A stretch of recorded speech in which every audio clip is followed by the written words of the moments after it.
আমাদের জুলাই অভ্যুত্থানে যে শহীদরা, যে শহীদের পরিবারে আজকে উপস্থিত আছে, সকলের প্রতি আমাদের সালাম এবং শ্রদ্ধা আছে। সেই সাথে গত কয়েকদিন আগে মাইলস্টোন কলেজে যে শিশুরা অগ্নিদগ্ধ হয়েছে এবং তার ফলশ্রুতিতে মৃত্যুবরণ করেছে, তাদের চেয়েও বেশি দগ্ধ মন নিয়ে আমরা আজকে আপনাদের সামনে উপস্থিত হয়েছি। এই দগ্ধ মন নিয়ে আমরা লক্ষ্য করছি এই ঘটনার তদন্তের কোনো অগ্রগতি হচ্ছে না।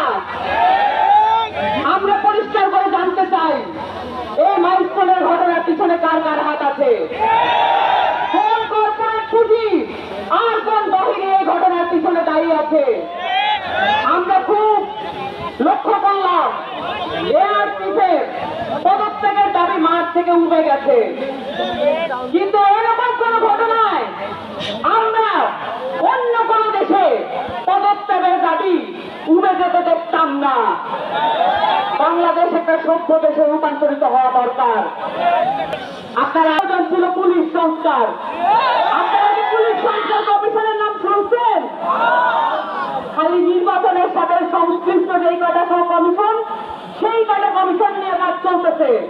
পুলিশ সংস্কার কমিশন নিয়ে কোনো অভাব নাই, শিক্ষা সংস্কার কমিশন নিয়ে কোনো অভাব নাই।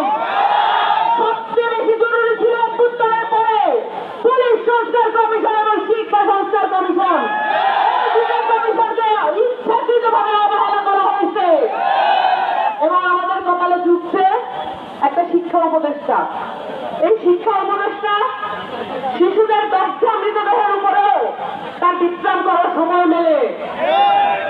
এই ধরনের উপদেষ্টা ক্যাবিনেট নিয়ে আমরা কি করবো? আমাদের সরকারটা আমাদেরই বানাইতে হবে। পুলিশ সংস্কার কমিশনের পরেও আমাদের একটা দাবি ছিল বাংলাদেশের প্রত্যেকটা পুলিশের ঘাঁটিতে নতুন করে পুলিশ মোতায়েন করা। সেটা কি হয়েছে?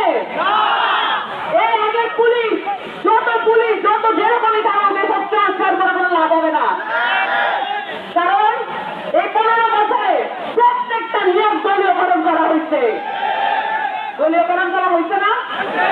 শহীদের নামও ভুলা যাবেন না। আমরা আরো দেখতেছি এইখানে